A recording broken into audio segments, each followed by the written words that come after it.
You know, in studying the history of our faith, there are two important dates that show up that need to just be memorized for any exam that you would take on the history of the world, and especially its effects of Christianity, because they are key to understanding Christianity and the beginnings of what we call Christendom. It's 313 AD. As seminarians, we had to memorize that date because that was the time of the Edict of Milan. Now, this gave Christianity the freedom to exist in the Roman Empire back in 313 AD. Before that, it was forbidden to worship any other god than the Roman gods.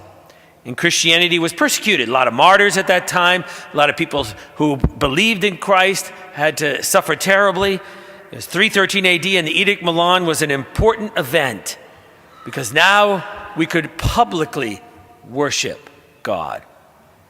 The second great event was on 380 AD, and that was called the Edict of Thessalonica, and when Christianity became the official state religion of the Roman Empire. And so 313, 380 AD. And so we say that Christendom began with the Christianity being the prevailing view, of the culture and the sense of the world. So government and laws, music and arts, stories and communities, all had this what we call a Christian sense. Today, most historians say that we live in what we call now a post-Christian world, with the end of Christendom, as it was in history. Monsignor James Shea, one I've been following and reading, he's got a number of books. He's been speaking now about how we are in the middle of not just an era of changes, because we all know the world's changing and it's changing fast, but he says it is a change in an era. An end of Christendom, and now we're entering into a time, who knows what it'll be named, but right now they call it post-Christianity.